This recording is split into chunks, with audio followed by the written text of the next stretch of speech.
नमस्कार दोस्तों। अभी आज हम अगेन और एक सेशन स्टार्ट करेंगे जिसका नाम है अल्ट्रासोनिक टेस्टिंग का। जो लोग लेवल 2 एंड लेवल 3 करना चाहते हैं, चैप्टर नंबर 5। जो चैप्टर नंबर 5 है उसका नाम है कपलांट। कैसे कपलांट यूज करना है, क्यों कपलांट कपलांट यूज करना है, बहुत सारे उसके अलग अलग रीजंस है, उसके बारे में डिस्कस करेंगे। अल्ट्रासोनिक साउंड एनर्जी के बारे में डिस्कस करेंगे। उसके बाद बीम स्प्रेड जो होता है उसके बारे में पूरा डेप्थ में डिस्कस करेंगे। आई थिंक मेरी आवाज आ रही है, राइट? चैट बॉक्स में डालिएगा प्लीज।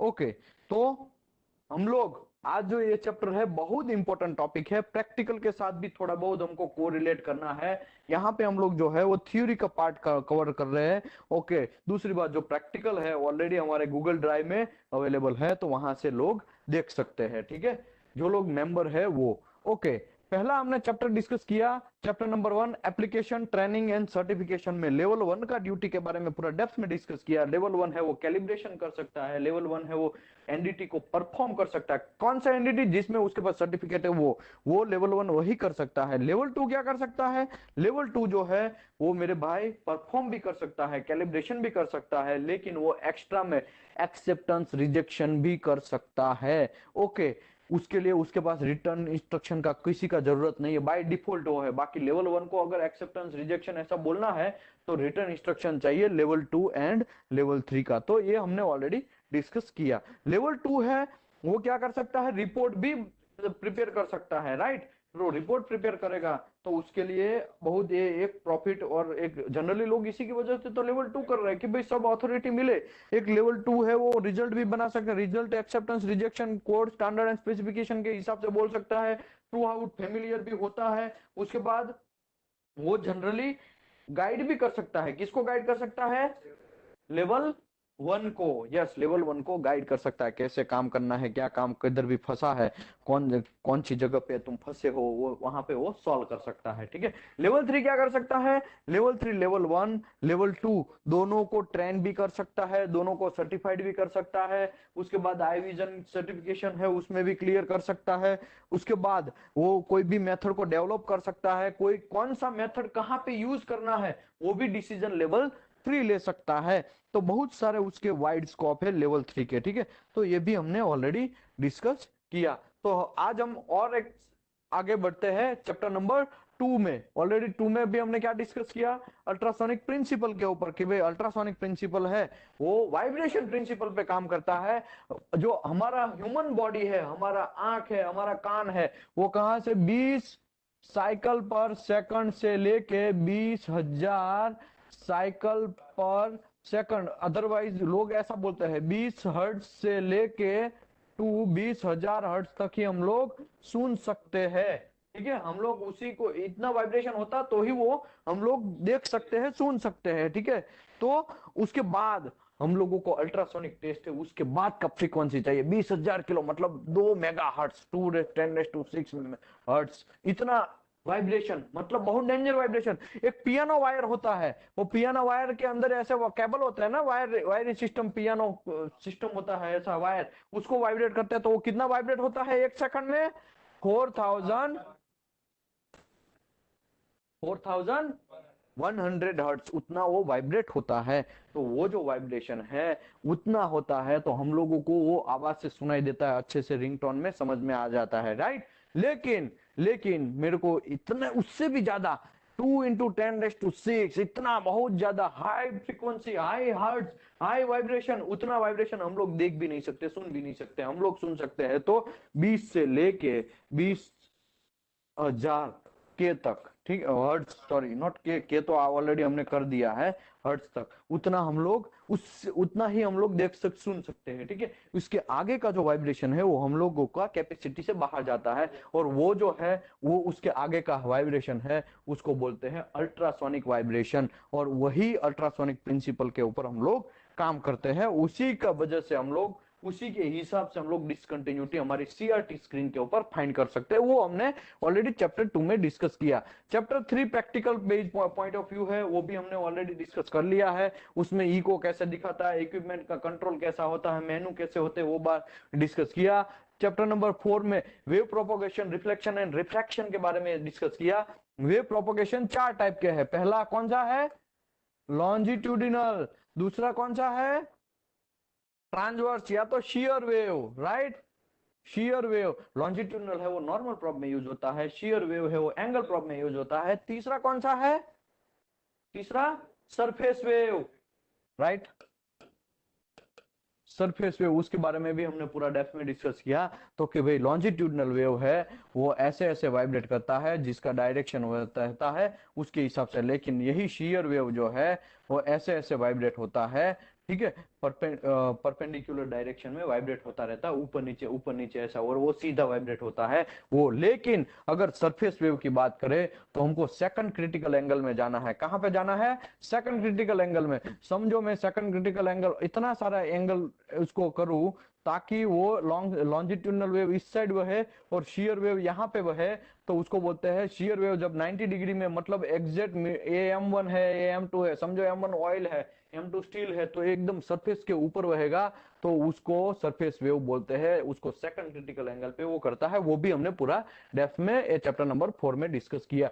रिफ्लेक्शन एंड रिफ्लेक्शन के बारे में भी पूरा डेप्थ में डिस्कस किया। तो आइए मेरे दोस्तों, आज हम डिस्कस करेंगे couplant, ultrasonic sound energy and material characteristic में बारे में। वेल्डिंग एंड एनडीटी सर्विस में आपका स्वागत है। मेरा नाम है विशाल धामेलिया। हमारा यूट्यूब चैनल है वेल्डिंग नॉलेज। वहां पे line by line, chapter by chapter बहुत सारे अवेलेबल वीडियो है। यहाँ पे आपको मेंबरशिप लेना है तो 499 में लाइफ टाइम मेंबरशिप। कैसा मेंबरशिप? लाइफ टाइम मेंबरशिप, एक ही बार पेमेंट, बस लाइफ टाइम जो भी जितना भी मैं वीडियो करेगा वहां पे अवेलेबल रहेगा, आपको वहां से मिल जाएगा, ठीक है। Okay, couplant and ultrasonic sound energy. Couplant and ultrasonic sound energy के बारे में हम लोग आज थोड़ा डेप्थ में जाते हैं, ठीक है। तो प्राइमरी पर्पस कैसा? प्राइमरी मतलब मेन फंक्शन, मेन उसका काम, primary function of couplant is provide the suitable sound path between transducer and test surface. अगर मैं यहाँ पे कपलांट नहीं लगाया तो क्या होगा? अगर कपलांट नहीं लगाया तो लोचा ये होगा कि भाई मेरा जो मटेरियल है, साउंड पाथ है, वो एयर के अंदर उसका वाइब्रेशन, अल्ट्रासोनिक साउंड जो है एयर के अंदर कैसा है? जीरो है। जीरो। उसका रीजन क्या है? क्योंकि भाई वो एयर का डेंसिटी जीरो है। एयर का डेंसिटी जीरो है तो उसमें भाई बहेगा कैसे? उसमें पास कैसे होगा? इसी की वजह से हम लोगों को, समझो ये मेरा स्पेसिमेन है या ऑब्जेक्ट बोलते हैं, कुछ लोग जॉब बोलते हैं, यहाँ पे हम लोगों को कपलांट इसके लिए डालना जरूरी है क्योंकि ट्रांस इसके अंदर से ऐसा वेव्स तो निकलेगा ना। वो वेव्स अगर यहाँ पे एयर आ गया, ये एरिया में एयर आ गया, समझो ये दूसरा, मैं दूसरा कलर से कर रहा हूँ, ये बीच में एयर आ गया, तो एयर में वो तो हमारा एनर्जी जीरो हो जाएगा। इसके अंदर शायद कुछ जा ही ना पाए। अगर जाएगा ही नहीं तो हमको डिस्क्रिप्टिविटी का घंटा मिलेगा? कुछ नहीं मिलेगा।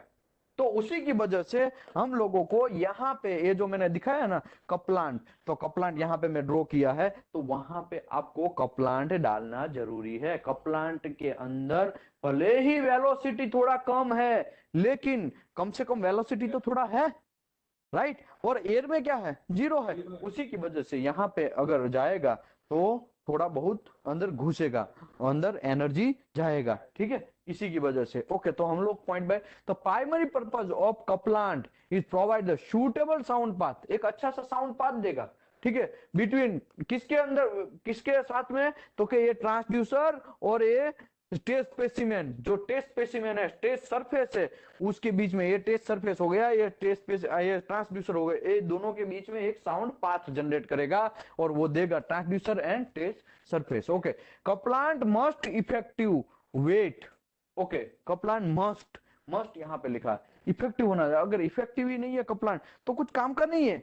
अगर कपलांट कुछ इफेक्टिव नहीं है, कपलांट के अंदर ये वेव्स नहीं आने दे रहा है, कपलांट जो है वो वेलोसिटी को पास नहीं होने दे रहा है, कपलांट जो है वाइब्रेशन ही होने नहीं दे रहा है, तो काम का क्या? कुछ काम का नहीं है। तो इसी की वजह से यहाँ पे क्लियर लिखा है कि कपलांट मस्ट इफेक्टिव, मतलब इफेक्टिव होना चाहिए, वेट और totally contact both surface and transducer of test specimen, दोनों का एकदम मस्त से चिपक जाना चाहिए, ठीक है। यहाँ पे देखो चिपक गया है, राइट। ओके, आगे बढ़ते हैं। कपलांट शुड हैव बिलो प्रॉपर्टी। कपलांट के अंदर यहाँ पे जो नीचे अभी हम डिस्कस करने जा रहे हैं उतना प्रॉपर्टी तो होना ही चाहिए। पहला प्रॉपर्टी क्या है? कपलांट मस्ट रिमूव ऑल एयर। अगर एयर रहेगा तो क्या होगा? वेलोसिटी ही नहीं जनरेट होगा, वह वाइब्रेशन ही जनरेट नहीं होगा, वाइब्रेशन अंदर घुसेगा ही नहीं।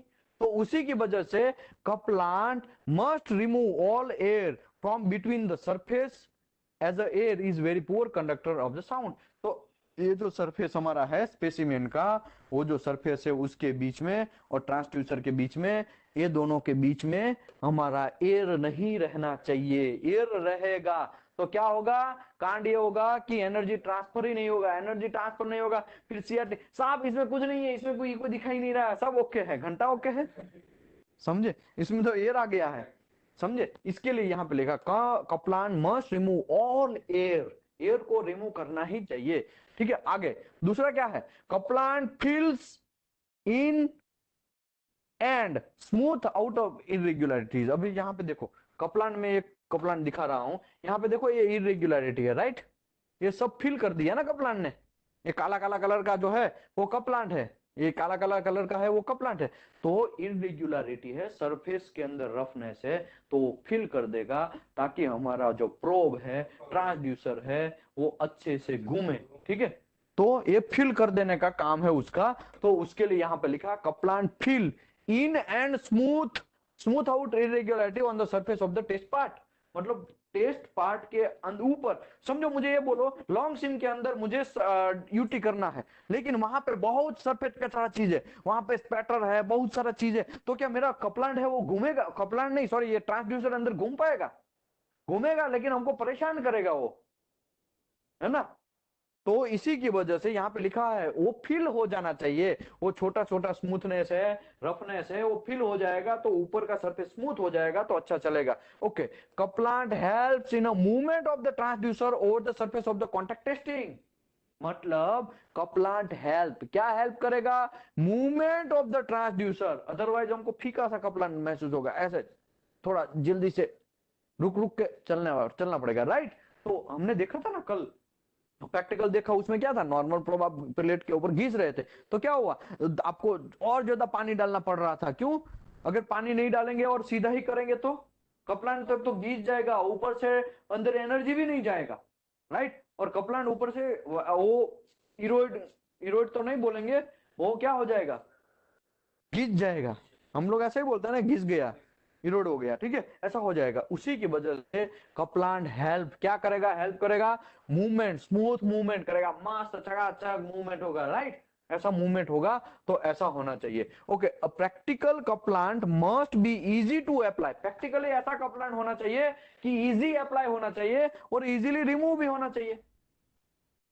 अगर इजीली अप्लाई होगा तो अच्छा बात है ना, वरना ऑयल है, ऑयल उसमें क्या होगा, जनरली हम लोग ऑयल कम यूज करते हैं, राइट, कपलान के तौर पे हम लोग पानी यूज करते हैं या तो फिर क्या करते हैं, ग्रीस यूज करते हैं, राइट। अगर छोटा मोटा पार्ट है और थोड़ा ही काम है तो ग्रीस यूज करते हैं।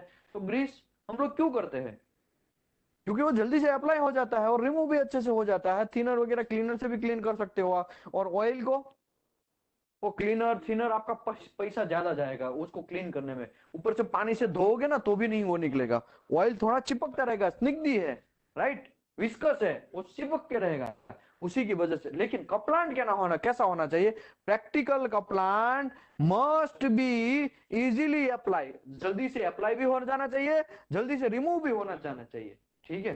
क्योंकि एक तो काम हम क्यों कर रहे हैं, ये कपलांट तो एक तो काम का तो चीज है ही नहीं मटेरियल के ऊपर, लेकिन यूटी के लिए हम लोग डाल रहे हैं, अल्ट्रासोनिक टेस्ट करना है उसके लिए हम डाल रहे हैं, तो जल्दी से डाल भी देना चाहिए, जल्दी से रिमूव भी होना चाहिए, राइट और रॉन्ग। ओके, अभी हम लोग आगे बढ़ते हैं। यहाँ पे मैंने एक कपलांट दिखाया गया है, यहाँ पे एक ट्रांसड्यूसर बोलो या प्रोब बोलो, जो भी, मैंने दोनों नाम डाले हैं अंदर ताकि कोई कंफ्यूजन ना हो, ठीक है। एक कपलांट है, एक अलग अलग कलर का, ठीक है। यहाँ पे स्पेसिमेन कुछ लोग बोलते हैं, कुछ लोग ऑब्जेक्ट बोलते हैं, कुछ लोग जॉब बोलते हैं, कुछ लोग लॉन्ग सिम, कुछ लोग शॉर्ट सिम, जो भी बोलो आप। तो यहाँ पे ऐसा हम लोग काम करते हैं। यहाँ पे एक थोड़ा अलग से कलर में दिखाया गया है, ये प्रोब है, कपलांट है, ये टेम्पलेट है, वो थोड़ा बहुत घुसने के लिए यहाँ पे देखो ऐसा करके ऐसा रिटर्न आ गया, ठीक है। आगे बढ़ते हैं। ऑयल और water mixed with glycerine, 2 part oil and 1 part glycerine. ऐसा भी कपलान लोग बनाते हैं भाई। आजकल मार्केट में बहुत जितना पैसा दोगे वैसा कपलान मिलेगा आपको।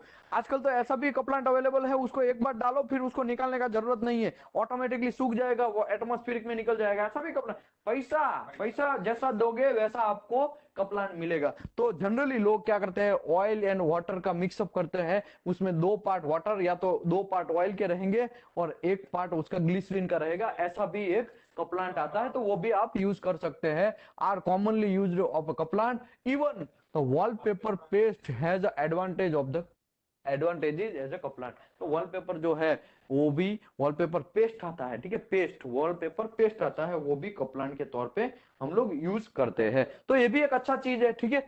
Okay, heavier couplant such as grease और heavy oil can be used in rough and vertical surface. अगर मुझे ये बोलो ये मेरा वॉल है, ये वॉल पे मुझे यूटी करना है, तो ये पानी डालेगा तो रुकेगा?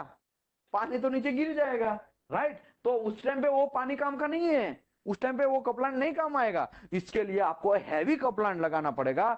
जैसे यहाँ पे मैं दिखा रहा हूँ ना, ये ग्रीस देखो, ये जो ग्रीस है ये देखो, ये गिरेगा? ये नहीं गिरेगा, एक बार चिपक गया तो चिपक गया, फिर निकालोगे तभी निकलेगा, राइट। तो वर्टिकल जैसा सरफेस है जहां पे कपलांट रुकने का हमारा काम है, कपलांट थोड़ा रुक जाए वैसा काम है, ओवरहेड पोजीशन है उसमें यूटी करना है, तब वर्टिकल पोजीशन में है उसमें यूटी करना है, तब पानी रुकेगा? नहीं रुकेगा। तो उसी की वजह से उस टाइम पे हैवी थोड़ा कपलांट आपको यूज करना पड़ेगा। एज ए यूटी टेक्नीशियन आपको ये सब चीज पता होना चाहिए। अगर ये पता नहीं है ना, तो आपको किधर से भी घुमा के वो फंसा सकता है कोई भी आदमी, ठीक है। इसके लिए मैं ये छोटा छोटा चीज समझा रहा हूँ। आगे बढ़ते हैं। Specially formulated liquid and paste coolant are also available from ultrasonic equipment manufacturer। देखो स्पेशली फॉर्मुलेटेड, तो यहाँ पे देखो अलग अलग टाइप का कपलांट यहाँ पे दिया गया है। वैसा भी मैन्युफैक्चरर बनाता है बहुत सारा अल्ट्रासोनिक इक्विपमेंट। जो मैन्युफैक्चरर होता है ना, वो अलग अलग कपलांट बनाता है। जैसा पैसा दोगे वैसा आपको कपलांट मिलेगा। उसका अगर ज्यादा ज्यादा पैसा दोगे तो और अच्छा कपलांट मिलेगा, कम पैसा दोगे तो पानी तो है ही, बिना बिना पैसे दिए, ठीक है, पानी यूज कर लो। ओके, लेकिन सब जगह पानी नहीं यूज करना है, वो भी एक प्रॉब्लमेटिक है। अगर मैं आपको ये बोलूं कि कुछ का प्लांट में कुछ हम अल्ट्रासोनिक टेस्ट कर रहे हैं, और समझो डुप्लेक्स में मैं कर रहा हूँ या निकल बेस एलॉय में मैं कर रहा हूँ, तो उस टाइम पे मैं पानी यूज करेगा तो चलेगा? नहीं चलेगा। हाँ, पानी पानी का टेस्टिंग होना चाहिए, वो सब चीज होना चाहिए, लेकिन उस टाइम पे आपको ऐसा कपलांट यूज करना पड़ेगा जो क्लोरीन उसमें ना हो, कम हो, सल्फाइड फॉस्फेट वो सब चीज कम हो वैसा। क्योंकि पानी के अंदर क्या है, पानी के अंदर क्लोरीन ज्यादा होता है, ठीक है, क्लोरीन है, सल्फर है, वो सब चीज कचरा चीज वहां ज्यादा रहता है। और वो क्या करेगा, वो कार्बन स्टील जो स्टेनलेस स्टील है उसके ऊपर डालेंगे, तो स्टेनलेस स्टील के अंदर का क्रोमियम है, क्रोमियम उसको खींचेगा, उसको खींच के वो chromium carbide, chromium sulphide, chromium chloride, ये सब चीज बना के क्रोमियम साला लेके चला जाएगा। एक तो हमने पैसा ज्यादा दिया डुप्लेक्स में, स्टेनलेस स्टील में हमने पैसा ज्यादा दिया है, राइट, ज्यादा दिया है किसमें, क्योंकि ज्यादा क्रोमियम आए। क्रोमियम का काम क्या है, कोरोजन को रेजिस्ट करना। ऊपर से आप ऐसा यूटी करने के लिए घनचक्कर जैसा कपलान डाल रहे हो, तो वो तो क्रोमियम लेके निकल जाएगा, तो प्रॉब्लम। और क्रोमियम गया हमारे मटेरियल से तो क्या होगा, कोरोजन स्टार्ट हो जाएगा, राइट। तो उसी की वजह से कपलांट सिलेक्शन करना बहुत इंपॉर्टेंट पॉइंट है। इसके लिए आपको ये सब चीज समझना पड़ेगा। In circumstances where the liquid in paste undesirable, some जगह पे circumferential circumference where the use of the liquid and paste undesirable, मतलब कुछ कुछ ऐसी जगह होता है वहां पे आप लिक्विड नहीं यूज कर सकते। कुछ कुछ जगह ऐसा होता है कि आप पेस्ट यूज नहीं कर सकते। क्यों? क्योंकि उसके अलग अलग रीजंस होते हैं बहुत सारे, वहां पे आग लगने का चांस है। चलो, तब क्या करोगे, लिक्विड नहीं यूज कर सकते ना। तो ऐसी जगह ऐसी होती है जहां पे ये सब चीज नहीं यूज कर सकते, उस टाइम पे thin rubber and rubber like material में बी यूज, उसका भी एज अ कपलांट के तौर पे आप यूज कर सकते हैं, ठीक है। In all cases the couplant should be thin as a possible. जितना पतला कपलांट रहेगा उतना अच्छा है, अच्छा है ना। उतना हमारा एनर्जी लॉस कम होगा, उतना जल्दी से एनर्जी हमारा ट्रांसफर होगा। जितना ज्यादा कपलान, मोटा कपलान में यहाँ पे मोटा लगा दूं, बहुत मोटा कपलान लगा दूं, तो क्या होगा, एनर्जी लॉस होगा, ज्यादा एनर्जी लॉस होगा, तो प्रॉब्लम हमको। इसके लिए जितना पतला कपलांट है, हम हमारा काम क्या है, कपलांट लगाते क्यों है, पहले तो एयर को रिमूव करने के लिए, राइट। और एयर को रिमूव करने के लिए एक छोटा सा छोटा कपलांट लगा देंगे तो भी चल जाएगा ना, है? तो इसके लिए लिखा है यहाँ पे कि जितना पॉसिबल हो सके उतना कैसा रखना है, पतला रखना है। थीन मतलब पतला, एकदम पतला रखना है, राइट। तो उससे हमारा को फायदा है ना।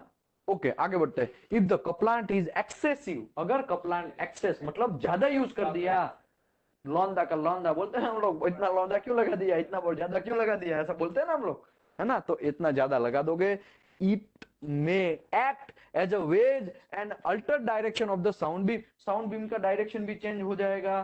साउंड देखो, हमने ऑलरेडी चैप्टर नंबर 4 में डिस्कस किया कि हमारा लॉन्जिट्यूडनल वेव, हमारा शेयर वेव, वो जब ट्रांसफर होता है एक मीडियम से दूसरे मीडियम, एकॉस्टिक इंपीडेंस जो है उसमें अलग अलग होता है, तो जैसे ही ट्रांसफर होता है तो उसका वेलोसिटी चेंज हो जाता है। क्यों? क्योंकि उसका एकॉस्टिक इंपीडेंस भी अलग है, और जैसे ही वेलोसिटी अलग हो जाएगा उसकी वजह से उसमें रिफ्रैक्शन और रिफ्लेक्शन होने का चांसेस है। और ज्यादा अगर कपलान लगा दोगे तो ऐसा समझेगा, ये दो मीडियम समझेगा, ये एक मीडियम और दूसरा मीडियम, जैसे ही एक मीडियम से एनर्जी हुआ दूसरे मीडियम में ट्रांसफर हुआ तो वहां पे एनर्जी जो सीधे डायरेक्शन में जाता था शायद टेढ़ा मेढ़ा और एंगल में भी जाए। और यही चैप्टर में हम डिस्कस करेंगे, बीम स्प्रेड का थ्योरी जो है वो हम डिस्कस करेंगे, तो हम लोग में समझाएगा उसमें, ठीक है। बीम स्प्रेड क्या होता है वो मैं करवाएगा। ओके, तो यहाँ पे इसके लिए लिखा है मोटा कपलांट आपको यूज नहीं, मोटा मतलब ज्यादा थिक थिक कपलांट आपको यूज नहीं करना है। हाँ, जितना हो सके पॉसिबल है उतना थिन पतला यूज करो, ठीक है। आगे बढ़ते हैं। ओके, कपलांट के बारे में डिस्कस कर लिया। अभी हम डिस्कस करते हैं सरफेस का। ये जो हमारा जो भी मटेरियल का हमको वो करना है, जो भी मटेरियल का हमको क्या करना है, अल्ट्रासोनिक करना है, उसका सरफेस तो क्लीन होना चाहिए कि नहीं होना चाहिए। सरफेस ही क्लीन नहीं होगा, लेकिन मैनेजर बोल देगा, साहब हमारा मैनेजर बोल रहा है तो आप नहीं करोगे तो हम कंप्लेन करेंगे, राइट। ऐसा होता है ना, आप जाते हैं, आप साइट पे जाते हैं तो आपको तो पता है। कल कॉल आया एक बंदे का, यहाँ पे अंकलेश्वर का ही बात है, सर वो यूटी करना है, वो एक प्लेट है उसका, सिंपल है प्लेट है। मतलब ठीक है, फोटो भेजो। मैं कल आ जाते हैं हम लोग, 10 बजे इंजीनियर को भेज देते हैं। तब फोटो आया तो पता चला वो तो सरफेस पूरा रस्टेड कस्टा कसरा चीज है। तो मैं बोला भाई इसको पहले आप क्लीन करो, क्लीन करने के बाद बोलो। तो आप क्लीन करना पड़ेगा, हाँ क्लीन तो करना पड़ेगा, सरफेस मिनिमम तो क्लीन, मेरा प्रॉप चले उतना तो क्लीन करना ही पड़ेगा। तो बोलता है तब तो एक दिन लग जाएगा, एक काम करो एक दिन के बाद आओ। आप समझो, सीरियसनेस समझो। वो सीधा बोला लेता, वहां पे सीधा हम चले जाते तो क्या होता, कांड हो जाता। कांड क्या होता, वहां पे हम लोग काम ही नहीं कर पाते। देखो इसी की वजह से ये टॉपिक जो है इसमें लिखा है, the surface of the test specimen can gradually affect the ultrasonic wave propagation. तो सरफेस जो है ना वो भी एक इफेक्ट करता है अल्ट्रासोनिक वेव प्रोपगेशन में। The rough surface can cause the undesirable effect such as reduction of the discontinuity and back surface amplitude due to the distortion of the wave direction. तो ये मैं अभी एक एक पॉइंट समझाता हूं। बैक सरफेस हम वो बोलते हैं ना, बैक वाली को आ रहा है, ऐसा हो रहा है, वो हो रहा है, मजा नहीं आ रहा है, बहुत सारे इको दिखा रहा है, उसका रीजन क्या। देखो अगर स्मूथ सरफेस है, यहाँ पे देखो फ्लैट एंड स्मूथ सरफेस दिखाया है, राइट। यहाँ पे फ्लैट एंड स्मूथ सरफेस है, ये ब्लैक कलर का है वो कपलांट है, ठीक है। यहाँ पे जो ब्लैक कलर का बीच में दिखाया है ना वो कपलांट है, वहां पे कपलांट लगा है, और ये सरफेस एकदम स्मूथ है। इसके लिए इसका बेस्ट चीज मिलेगा, और बेस्ट कैसा मिलेगा, देखो ये पहला यहाँ से जैसे ही ट्रांसफर हुआ तो ये फर्स्ट इको मिलेगा, इनिशियल इको बोलते हैं, राइट। इनिशियल इको हम लोग कैलिब्रेट भाई सीखा है ना, कैलिब्रेशन किया है तो हमने सीखा था ना, पहला इको कैसा मिलेगा, दूसरा इको कैसा मिलेगा, कैलिब्रेशन का, नॉर्मल प्रोब का कैलिब्रेशन, एंगल प्रोब का कैलिब्रेशन, याद है कि भूल गए आप। हाँ याद है ना, जोर से बोलो भाई। ओके, तो देखो जब स्मूथ सरफेस होगा तब आपको यहाँ पे इनिशियली को मस्त चकाचक मिलेगा। दूसरा इको डिसकंटिन्यूटी होगा तो ये भी एकदम शार्प इको मिलेगा, एकदम मस्त चकाचक इको मिलेगा। लेकिन जैसे ही बैक इको मिलेगा वो भी ऐसे अच्छे से मिलेगा। लेकिन यही चीज अगर यहाँ पे सरफेस ऐसा कचरा है, देखो ऐसा कचरा सरफेस है, तो उसमें कपलान घुस गया है, ये ब्लैक कलर का कपलान उसमें घुस गया है, लेकिन यहां से रेज निकलेंगे, सीधा निकलेगा तो ठीक है, लेकिन यहां से निकलेंगे तो यहाँ पे तो ऐसा एंगल बन गया ना, तो इसके लिए वो ऐसा जाएगा, यहाँ पे ऐसा एंगल बन गया इसके लिए ऐसा जाएगा, यहाँ पे ऐसा एंगल बन गया इसके लिए ऐसा जाएगा, यहाँ पे ऐसा एंगल है तो यहाँ ये जो रेज आया इससे ऐसा जाएगा। मतलब यहाँ पे कुछ कांड ऐसा होगा कि उसको एंगल बन जाएगा, इसमें स्प्रेड जो है वो कचरा चीज बन जाएगा, स्प्रेडिंग हो जाएगा, बहुत सारा स्प्रेड हो जाएगा। इसके लिए ये थोड़ा तो ठीक है, बेस से थोड़ा ठीक है, लेकिन ये तो रफ सरफेस है। देखो ऐसा ऐसा ऐसा ऐसा दिया है, वो अगर ऐसा सरफेस होगा, इसमें कपड़ान घुस गया सब जगह पे, लेकिन जब आप मटेरियल के अंदर से यहां से जैसे ऐसे जाएगा तो शायद ऐसा ऐसा रिफ्लेक्शन हो जाएगा, यहां पे दिखाया है, राइट। ऐसा अगर होगा तो सीआरटी स्क्रीन में क्या इफेक्ट होगा वो मैं आपको भी समझाने जा रहा हूं। देखो यहां पे बेस्ट है, ठीक है। तो यहाँ पे देखो पहला इको मस्त चकाचक मिला, फिर दूसरा डिसकंटिन्यूटी का मिला, तीसरा ऐसा, लास्ट इको मतलब बैक सरफेस इको लास्ट में मिल गया, तो ये आ गया। अभी कुछ लोग बोलते हैं फ्रंट सरफेस क्या है, तो भाई ये पहला जब थिकनेस है आपका, उसके हिसाब से आपको पहला इको मिलेगा। वो फर्स्ट जो आपको इको मिला उसको फर्स्ट इनिशियल इको बोलते हैं। किसका है, कौन सा इको बोलते हैं, इनिशियल इको, ठीक है। दूसरा है डिसकंटिन्यूटी का इको, कोई भी समझो आपका 15 mm थिकनेस है, तो ये 13 mm में मिला, तो ये डिसकंटिन्यूटी का, लेकिन उसका ऐसा शार्प मिलेगा, राइट। अभी आगे बढ़ते हैं। अभी तीसरा जो बैक सरफेस लास्ट वाला इको है वो अच्छे से मिलेगा, वो एकदम समझो यहाँ पे ऐसा कोई जॉब है, ऐसा कोई जॉब है, ठीक है। तो यहाँ पे ऐसा जाके ऐसा रिटर्न आएगा, तो लास्ट में बैक सरफेस इको मिलेगा। ओके, अभी ये रफ सरफेस है तो उसका इको कैसे मिलेगा वो मैं आपको बोलता हूँ। पहला इको है ना, आपको फर्स्ट इनिशियल इको ऐसा ऐसा शायद मिलेगा, क्यों, क्योंकि ये तो रफ सरफेस है। अभी डिसकंटिन्यूटी का इको आपको ऐसा मिलना चाहिए था, मिलेगा, ऐसा मिलेगा, लेकिन मिलना कैसा चाहिए था आपको, ऐसा मिलना चाहिए था, ऐसा ये जो है ना वैसा आपको मिलना चाहिए था, लेकिन ऐसा नहीं मिला। देखो एकदम छोटा सा मिला, एकदम छोटा सा, इतना ही मिला, राइट। ये तो बहुत कंफ्यूज, ऐसा भी हो सकता है शायद वो ऐसा ऐसा करके ऐसा मिक्स हो जाए, ऐसा भी हो सकता है ऐसा करके मिक्स हो जाए, तो आप कंफ्यूज हो जाएंगे कि यार डिसकंटिन्यूटी ऐसा नहीं है साहब, जब ओके एक्सेप्टेड ऐसा करके आप आगे भाग जाएंगे और बोले, और डिसकंटिन्यूटी वहां रहेगा, रेडियोग्राफी करेंगे तो आप पकड़े जाएंगे कि ये तो कांड हो गया, आपने क्रैक पकड़ा ही नहीं, वहां पे तो क्रैक था, राइट, या तो डिसकंटिन्यूटी था, इरेगुलर डिसकंटिन्यूटी था, जो भी है, समझे आप। तो मेरे भाई यहाँ पे लोचा ये होगा, अगर रफ सरफेस है तो आपका ये डिसकंटिन्यूटी मिस होने का चांसेस है, इसी की वजह से हम बोलते हैं ना क्लीन करो। लेकिन मैंने तो सऊदी में तो ये सब चेक देखा है, सऊदी में देखा, दुबई में देखा, बहरीन में, ये सब बराबर हमने काम करते हुए देखा। लेकिन इंडिया में क्या होता है, मैं बहुत सारे लोगों को ऐसा देखा है, तुम करोगे, नहीं करोगे तो बोलो, सीधा मुंह पे बोलो, मैं कंप्लेन करता हूँ, नहीं करोगे ऐसा, मैं मेरे मैनेजर को कंप्लेन करता हूँ ना। या हम लोग अगर बोल भी देते हैं ना, नहीं करेंगे साहब, ये रफ सरफेस से हम नहीं करेंगे, पहले उसको क्लीन करवाओ, ठीक है, मैं मैनेजर को कॉल करता हूँ, फिर मैनेजर का कॉल आएगा, भाई क्या है, क्या आपको चर्बी चढ़ गई है, क्यों नहीं कर रहे, ऐसा बात करते हैं।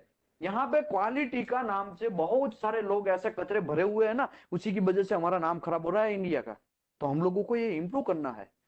जब हम ही लोग डट जाएंगे, नहीं साहब इसमें रीजन आपको समझाना पड़ेगा, आपको रीजन भी समझाने आता होना चाहिए। सर कोई डिसकंटिन्यूटी होगा तो मिस होने का चांसेस है, इसके लिए सर मैं आपको बोल रहा हूँ कि रफ सरफेस है उसका थोड़ा क्लीन कर दो, मैं थोड़ा भी एक्सेप्ट करके आगे करवाता हूँ, मतलब थोड़ा बहुत मैं कर भी देता हूँ थोड़ा एडजस्टमेंट करके, लेकिन थोड़ा तो क्लीन करवाओ, ऐसा आपको समझाना आना चाहिए। उस टाइम पे आपको एटीट्यूड भी बहुत इंपॉर्टेंट बन जाएगा। आप सीधा मैनेजर, नहीं साहब रफ सरफेस हम नहीं करेंगे, तो फिर वो भी ईगोस्टिक बन जाएगा, वो तो घनचक्कर है ही, उसको ऐसा ही समझो, वो तो घनचक्कर है ही, उसको तो कुछ पड़ी नहीं है, उसको तो काम से मतलब है। लेकिन यहाँ पे ऐसे लोग भरे पड़े हैं, तो हम लोगों को ये सब चीज इंप्रूव करना पड़ेगा। हमारा नाम तभी आगे आना चाहिए जब हम प्रॉपर काम करेंगे, क्वालिटी से काम करेंगे।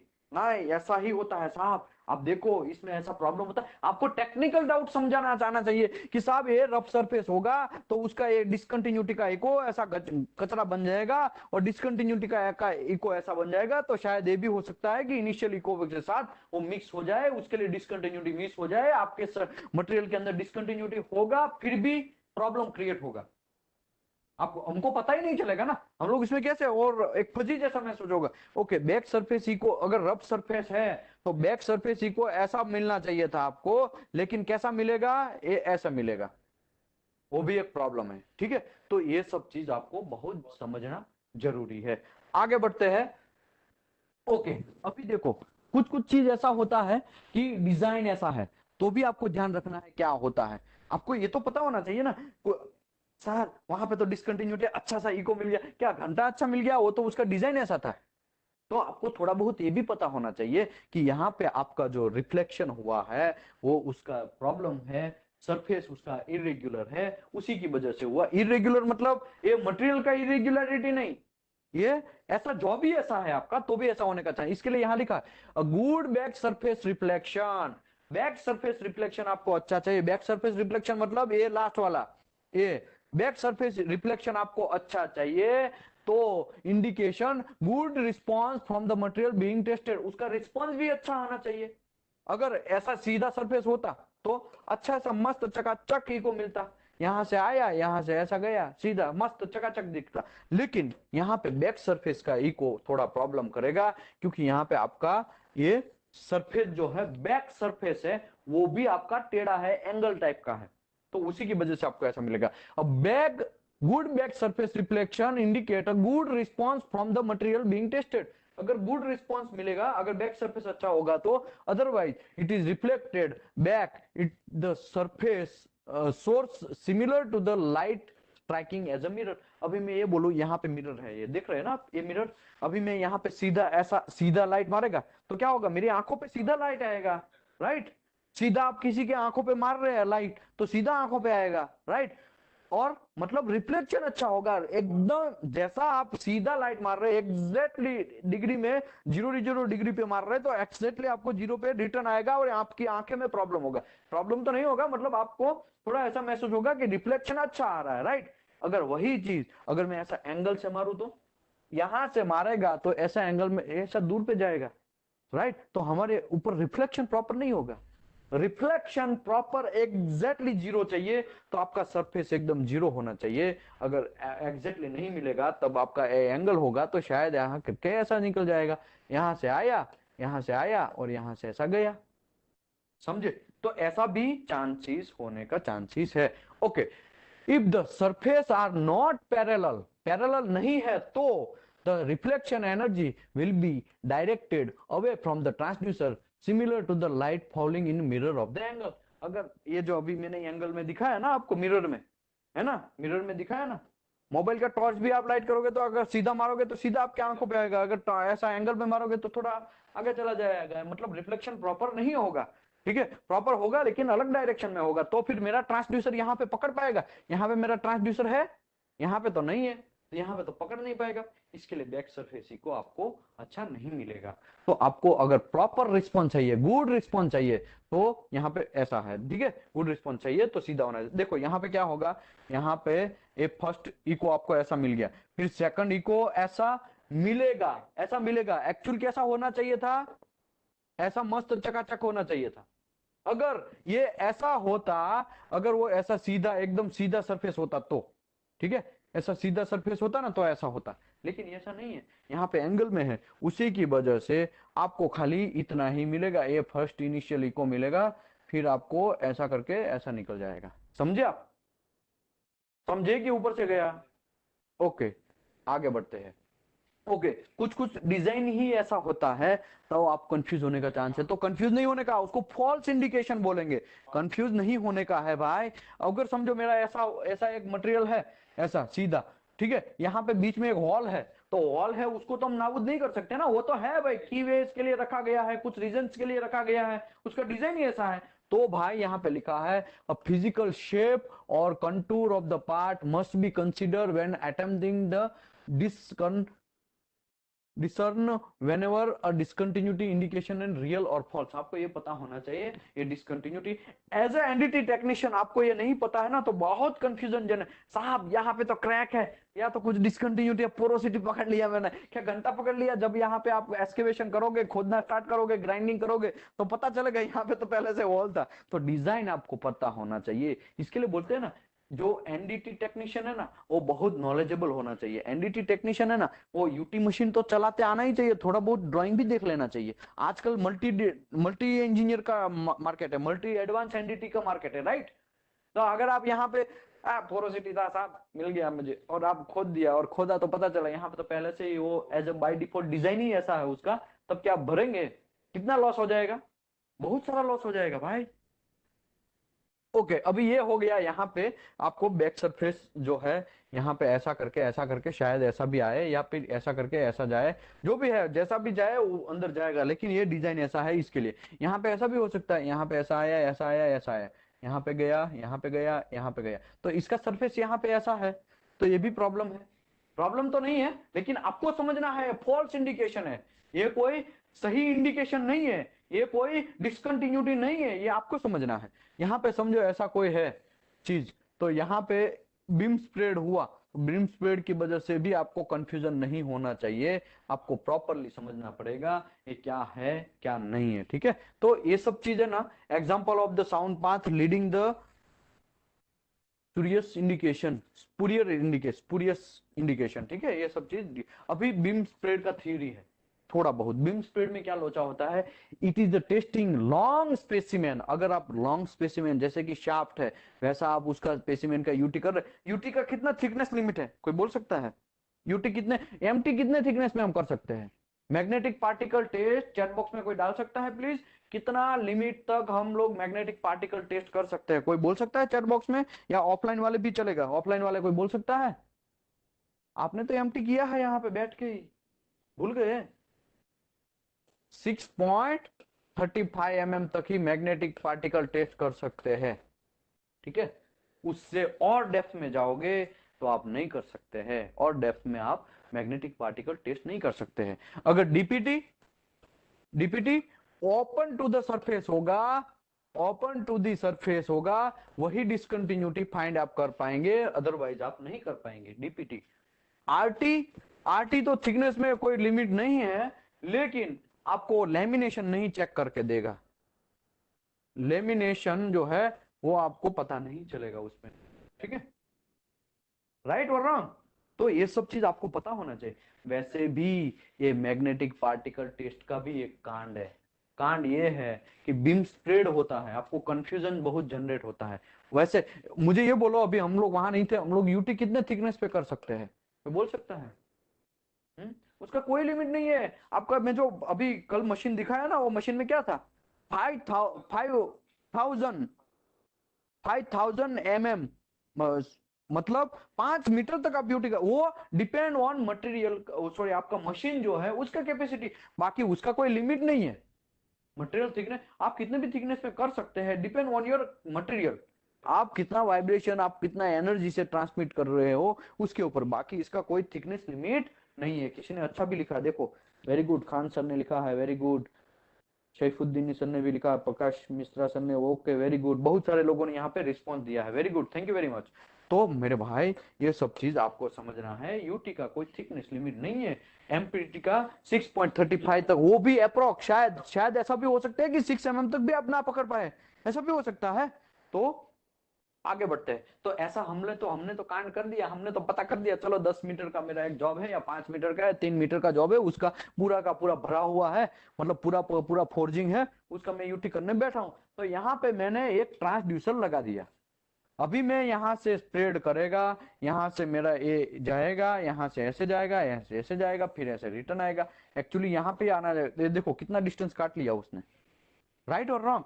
यहाँ से गया, यहाँ से ऐसे गया, फिर यहाँ पे फिर ऐसा एंगल प्रॉब, फिर दूसरी बात यहाँ पे समझो, कुछ ऐसे भी हो सकते हैं कि यहाँ से जाने के बाद ऐसा भी हो सकता है, शेयर वेव भी बन जाएगा, शेयर वेव आगे पीछे ऐसा ऐसा ऐसा ऐसा चलता रहेगा, फिर ऐसे ऐसे रिटर्न आएगा, तो लग जाएगी, ऐसा भी हो सकता है ना। तो यहाँ पे ये सब चीज हमको समझना जरूरी है। If the test is long specimen, reflection of the spreading beam can produce the false indication, आपको फॉल्स इंडिकेशन होने का चांसेस है, ठीक है।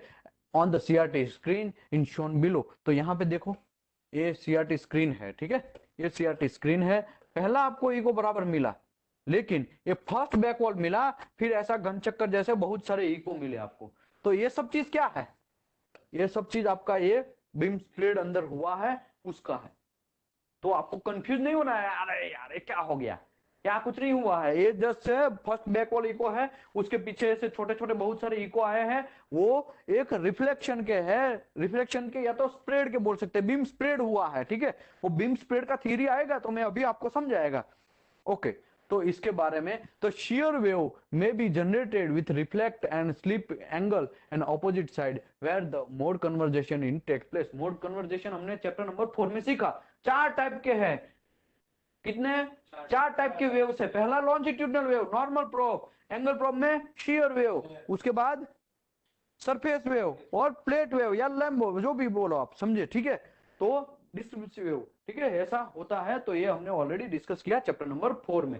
तो ये मुझे इसमें चैप्टर नंबर यहाँ पे लिखा भी है मैंने कि वो सब चीज हुआ। तो लॉन्ग समझो, यहाँ से गया तो यहाँ पे ऐसा ऐसा भी होने का चांसेस है। तो ये आपको समझना जरूरी है। खाली बली हमें तो however this type of false signal will appear on the right side of the first back वाली को। तो यहाँ पे false indication आपको दिखाएगा। ओके, अभी ग्रेन स्ट्रक्चर भी बहुत इंपॉर्टेंट है। कुछ कुछ अच्छे अच्छे ग्रेन होते हैं, ठीक है, स्टेनलेस स्टील में अच्छे फाइन ग्रेन है तो उसमें अच्छा रिस्पांस मिलेगा। लेकिन वही कास्टिंग का हो गया तो कास्टिंग में थोड़ा ग्रेन स्ट्रक्चर देखो। ये मैं स्टेनलेस स्टील का एक छोटा सा दिखाता हूं तो आपको कंफ्यूजन ना हो। एकदम मस्त चकाचक ऐसे बैठा होगा, ठीक है, ऐसा। ये स्टेनलेस स्टील का एग्जांपल के तौर पे समझा रहा हूं, फिर ऐसा नहीं समझने का ये स्टेनलेस स्टील है। अभी वही एक चीज कास्टिंग का दिखा रहा हूं।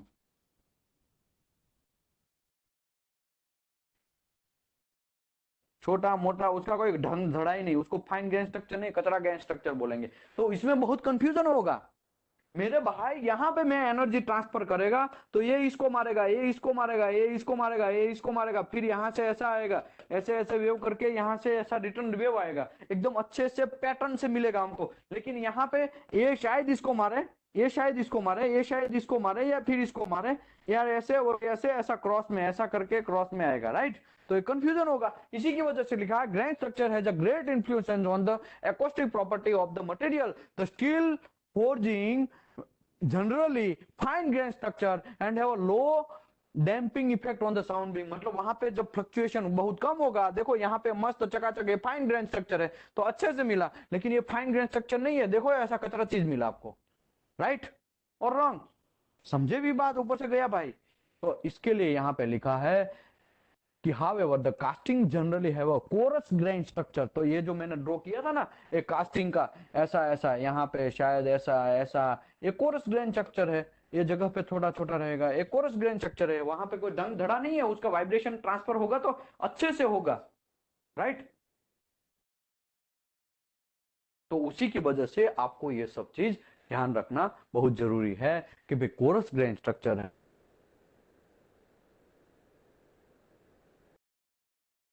मुझे ये बोलो, यहाँ पे एक मटेरियल है, यहाँ पे ऐसा एक क्रैक है, ठीक है। तो यहाँ पे पहले मैं प्रोब रखता हूं पोजीशन ए में। तो पोजीशन ए में क्या होगा, पूरा का पूरा साउंड रिटर्न आएगा। तो पहला आपको पोजीशन में फर्स्ट इको आपको ऐसा मिलेगा, ये डिसकंटिन्यूटी पूरा का पूरा रिटर्न आया, इसके लिए इससे अच्छा मिलेगा। और थर्ड बैकवेल इको है तो थर्ड इको ऐसा मिलेगा, राइट। तो ऐसा हमको इसके बीच में ये जो है डिसकंटिन्यूटी है वो हमको पता चला। लेकिन अगर बी पोजीशन में मैं देखूं तो बी पोजीशन में भी अच्छा थोड़ा बहुत होगा, लेकिन यहाँ पे ये थोड़ा अच्छा सा ऐसा मिलेगा, ये भी थोड़ा अच्छा मिलेगा। लेकिन सी पोजीशन है वो तो यहाँ पे ऐसा पैरेलल जैसा हो गया है, इसके लिए शायद डिसकंटिन्यूटी का आपको इको दिखे ही ना। ऐसा भी हो सकता है ना।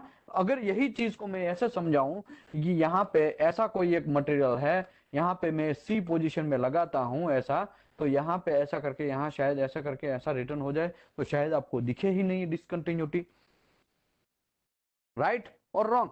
ये डिसकंटिन्यूटी है, यहाँ पे मैं जो ड्रॉ कर रहा हूं ना ऐसा डिसकंटिन्यूटी है। तो ए पोजीशन है वहां पे ऐसा आपको सीआरटी स्क्रीन मिलेगा, बी पोजीशन है वहां पे ऐसा मिलेगा, और सी पोजीशन है वो ऐसा मिलेगा। बहुत सारे लोग ऐसा कंफ्यूज होते हैं, यार ये हमको समझ में ही नहीं आता, ई को कैसे दिखाता है, क्या करता है, समझ में नहीं आता। तो याद रखो यहाँ पे बहुत सारा रेज रिटर्न भी आता है, बहुत सारा फ्लो होता है, और जितना फ्लो हुआ उसमें से शायद आधा तो रिटर्न आएगा। तो इसी की वजह से ये अच्छा सा दिखेगा। और यहाँ पे बी पोजीशन में थोड़ा कम आएगा, इसके लिए थोड़ा छोटा दिखेगा। और ये पोजीशन में तो समझो यहाँ से मैंने 100 लोगों को यहाँ से घुसाया, 100 रेज को, 100 रेज को, रेज तो गिनना नहीं है, मैं तो एग्जांपल के तौर पे समझा रहा हूं। यहाँ पे मेरा स्पेसिमेन है और ये ऐसा डिसकंटिन्यूटी है, ये 100 मैंने यहाँ पे रेज को अंदर घुसाया तो शायद 2-3 ही में रिटर्न आएंगे, राइट। उसको टकरा के 2-3 ही रिटर्न आएंगे ना, उसी की वजह से शायद यहाँ पे दिखे भी या ना भी दिखे, ऐसा भी हो सकता है। यही चीज एक के अंदर मैं दिखाऊं तो यहाँ से मैं, ये मेरा ट्रांसड्यूसर है ऐसा, यहाँ से मैं 100 रेज को ऐसा घुसाता हूं ऊपर से, 100 नॉच रेज को, एग्जांपल के तौर पे समझा रहा, 100 ऐसा होता नहीं है, ठीक है, 100 ऐसा होता नहीं है, एग्जांपल के तौर पे समझा रहा हूं। और ऐसा आया तो शायद आपको सबसे ज्यादा रेज रिटर्न आए, ऐसा भी पॉसिबिलिटी है ना, सबसे ज्यादा रेज रिटर्न आए। उसी की वजह से यहाँ पे एक अच्छा सा इंडिकेशन मिलेगा। नया कोई रॉकेट नहीं है भाई इसमें, एकदम सिंपल सी बात है। इसके लिए यहाँ पे लिखा हुआ है when the discontinuity is non normal 90 degree the incident wave reflection wave will be at angle and the shown below the result of the reduction of the amplitude discontinuity in display in CRT screen। तो अलग अलग CRT screen पे अलग अलग position का दिखाया गया है।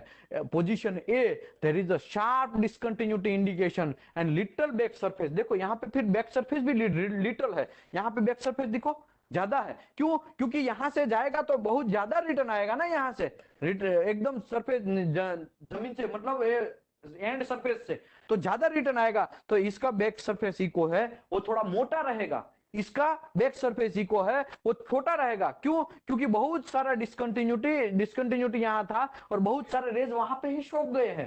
राइट और रॉन्ग?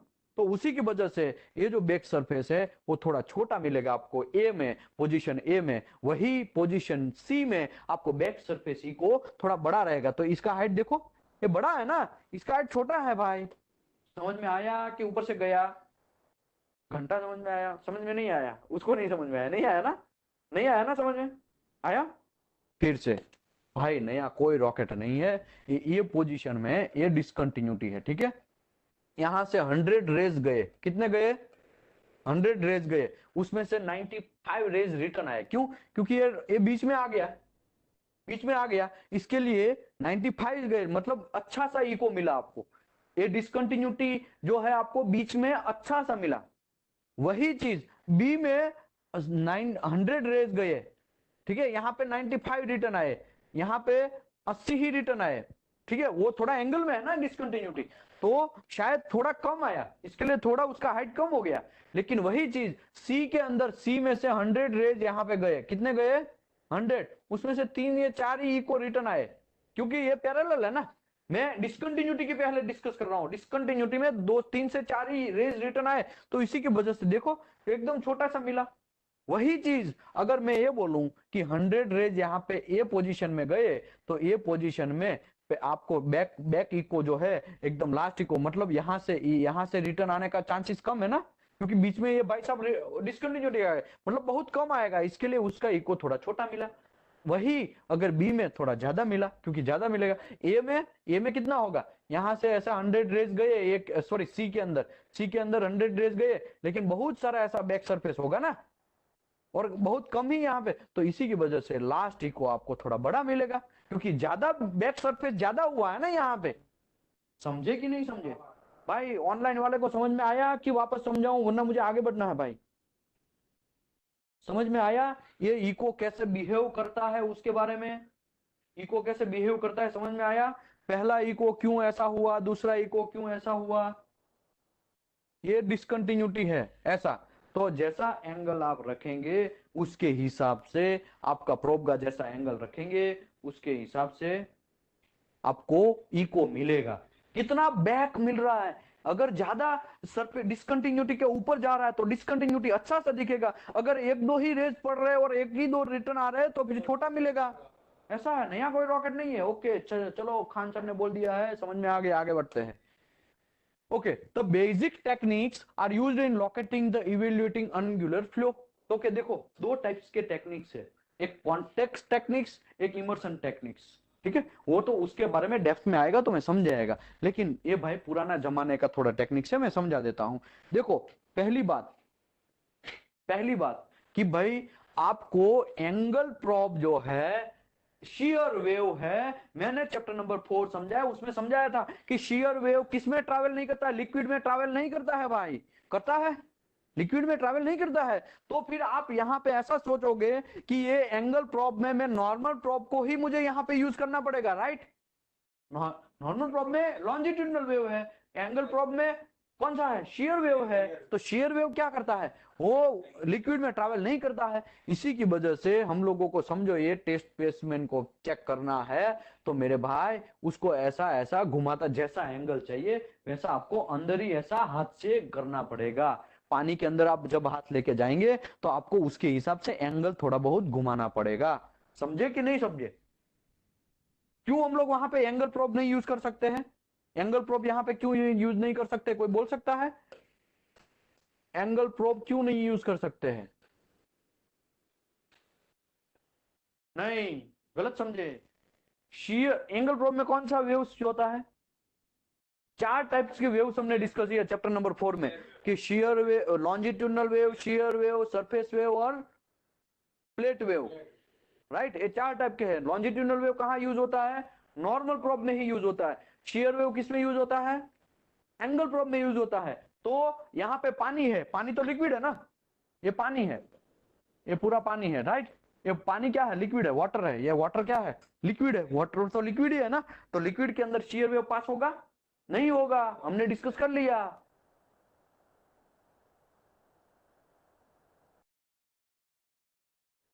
यहाँ पे आपके पास कोई ऑप्शन नहीं बचेगा, नॉर्मल प्रोब ही आपको यूज करना पड़ेगा। या तो वेज यूज करके नॉर्मल प्रोब यूज करेंगे तो longitude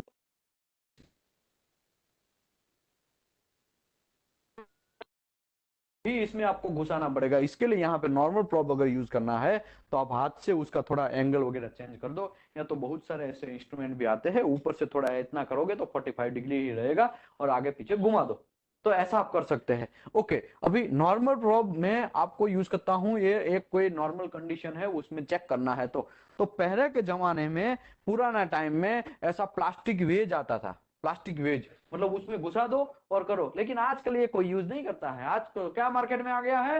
angle probe, 45 degree, 70 degree, 65 degree, जो भी आपको चाहिए। अभी आप बोलेंगे अरे यार 65 डिग्री क्यों बोला, 65 डिग्री तो आता ही नहीं। भाई आप बनवा लो ना, क्यों नहीं बनवा सकते हो? आप बनवा सकते हो, आपको स्पेशल रिक्वायरमेंट है तो आप बनवा लो, इसमें नया रॉकेट नहीं है। लेकिन मार्केट में कितना अवेलेबल है? 45 डिग्री वाला, 60 डिग्री वाला, 70 डिग्री वाला, इतने सारे मार्केट में जनरली हम लोग ज्यादा यूज करते हैं, राइट और रॉन्ग? भाई जागते रहो, हाँ जागते रहो। तो इसके लिए कॉन्टेक्ट टेस्टिंग और इमर्सन टेस्टिंग के बारे में हमने डिस्कस कर लिया। अभी हम बात करते हैं बीम स्प्रेड की। अभी मुझे ये बोलो कि बीम स्प्रेड है वो बहुत घनचक्कर चीज है। बीम स्प्रेड एक तो होना ही नहीं चाहिए था, लेकिन फिर भी हो रहा है। नॉर्मल प्रॉप से जैसे ही हम लोग यहाँ पे नॉर्मल प्रॉप डाल रहे हैं, तो इसमें से ऐसे भी जाएगा ना, ऐसे भी जाएगा, ऐसा भी जाएगा, ऐसा बहुत सारे जाएंगे ना, कि नहीं जाएंगे? ऐसा जाएंगे ना।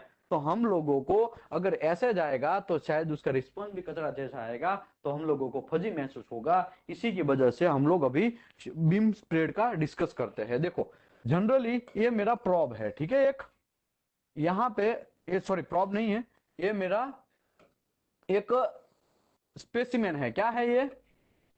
Test specimen. ये है टेस्ट स्पेसिमेन, ठीक है।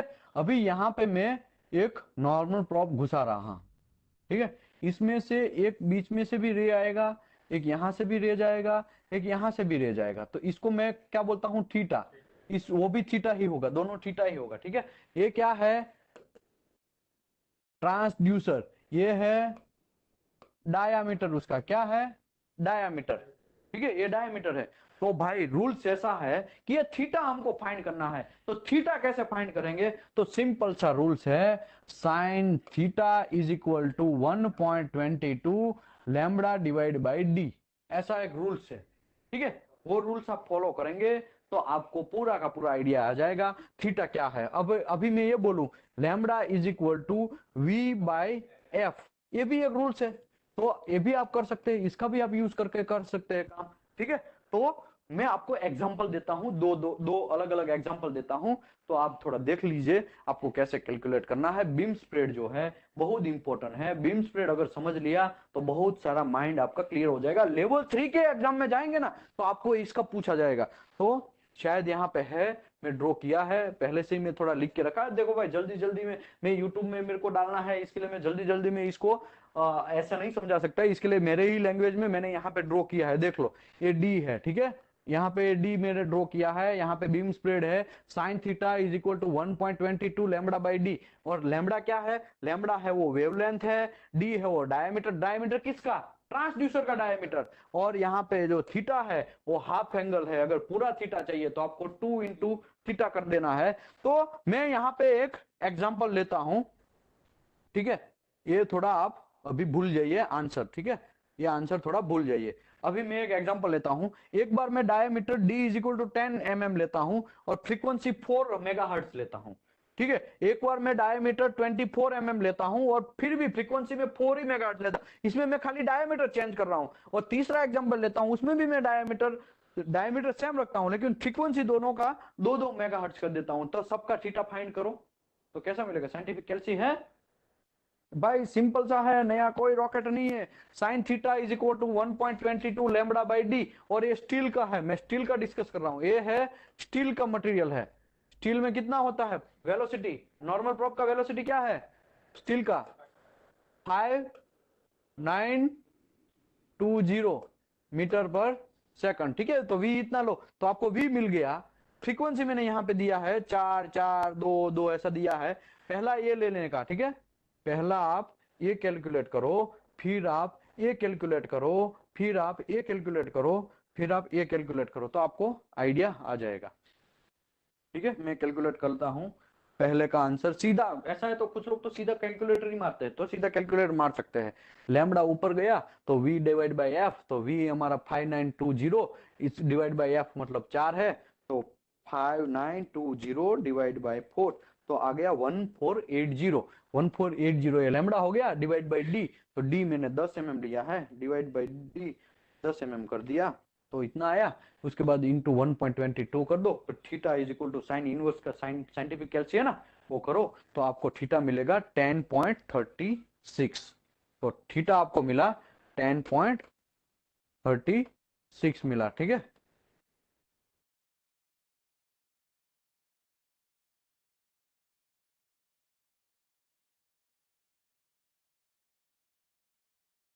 तो पहला आपको आंसर मिला 10.36। ऐसे ही सब कैलकुलेट करोगे तो यहाँ पे आपको आंसर मिलेगा ये। अभी हम लोग कंक्लूजन पे जाते हैं। कंक्लूजन क्या है इसका भाई? तो इसका मतलब ये हुआ, बीम स्प्रेड में अगर मेरा थीटा बढ़ता है, देखो यहाँ पे फ्रीक्वेंसी थीटा और डी डायमीटर, देखो डायमीटर 10 था और फ्रीक्वेंसी सेम रखा, डायमीटर 24 था, फ्रीक्वेंसी 4 रखा। एक में आंसर आया थीटा इज इक्वल टू 10 एक में आंसर आया theta is equal to 4.30। Right, अभी देखो ये दोनों में से थीटा कौन बड़ा है?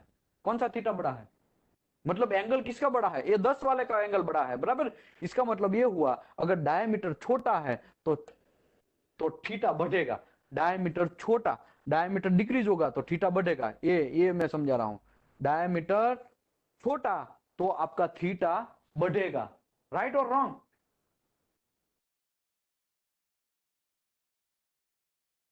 ठीक है, ओके। तो अभी देखो थीटा यहाँ पे दोनों का मैं कंक्लूजन करता हूं। यहाँ पे डायमीटर बढ़ गया, देखो 24 हो गया, तो डायमीटर बढ़ा तो आपका थीटा कम हुआ, तो यहाँ पे थीटा 4.30 ही हो गया। देखा, तो यहाँ पे कंक्लूजन पे ये भी आते हैं कि जैसे जैसे डायमीटर बढ़ेगा वैसे थीटा कम होता जाएगा, मतलब बीम स्प्रेड कम होगा। मतलब आपका ट्रांसड्यूसर का डायमीटर जो है वो जितना बड़ा होगा उतना आपका बीम स्प्रेड कम होगा। राइट और रॉन्ग? और जितना थीटा कम होगा उतना आपका बीम स्प्रेड ज्यादा होगा। Right, okay. अभी दूसरा कंक्लूजन पे जाते हैं। अभी देखो इसमें फ्रीक्वेंसी पहले दोनों में 4 लिया, दोनों में 2 लिया, तो 4 जब फ्रीक्वेंसी लिया तब थीटा उसका अलग लगाया। देखो फ्रीक्वेंसी यहाँ पे 2 लिया तो यहाँ पे 21 आया, यहाँ पे 10 आया। सेम सब चीज, डायमीटर 10 लिया, डायमीटर 10 लिया, फ्रीक्वेंसी 4 एक में लिया, एक में फ्रीक्वेंसी 2 लिया, खाली यही चेंज किया एक चीज में। राइट, तो यहाँ पे देखो थीटा इसमें कम हो गया, यहाँ पे थीटा बढ़ गया, तो यहाँ पे फ्रीक्वेंसी बढ़ता है तो डायमीटर कम होता है, इसका मतलब ये भी होता है। राइट, अगर सेम डायमीटर पे अगर हम लोग फ्रीक्वेंसी बढ़ा देते हैं, फ्रीक्वेंसी हाई कर देते हैं, तो डायमीटर आपका कम हो जाएगा। इसका स्क्रीनशॉट ले लो, तो हम लोग फिर बाद में आगे बढ़ते हैं। ठीक है, तो जैसे ही फ्रीक्वेंसी कम होगा डायमीटर बढ़ जाएगा। ये सब चीज क्यों समझना जरूरी है? आपको तो सीधा क्वेश्चन पूछा जाएगा जब लेवल 3 के एग्जाम में बैठोगे ना, कुल्ला टिकाओगे ना, तब आपको बहुत प्रॉब्लम होगा कि आपको सीधा ऐसा बोल जाएगा कि मैं ट्रांसड्यूसर का डायमीटर बढ़ाता हूं तो थीटा मेरा डिक्रीज होगा या इंक्रीज होगा, कैसे आप डिसाइड कर? तो यहाँ पे फट से आपको कैलकुलेटर मारना है, आपके पास ऐसा टाइम नहीं होगा। ओ डायमीटर बढ़ता है तो ऐसा सोचने का नहीं, सीधा याद, ये फंडा याद रखो, डायमीटर बढ़ा थीटा कम होगा, डायमीटर कम होगा थीटा बढ़ेगा, फ्रीक्वेंसी ज्यादा होगा तो डायमीटर कम होगा, फ्रीक्वेंसी कम होगा तो डायमीटर बढ़ेगा। ये फंडा एक कंक्लूजन है। यहाँ पे एक कंक्लूजन अगर समझ लिया तो आपको ज्यादा कोई परेशानी नहीं होगी। ओके, नियर जोन और फार जोन का भी डिस्कस आएगा, वो चैप्टर नंबर 8 में डिस्कस करेंगे, लेकिन यहाँ पे इतना ज्यादा अभी हम लोगों को जाना नहीं, मुझे जल्दी फिनिश करना है चैप्टर, अभी फिनिश ही हो गया है, ठीक है।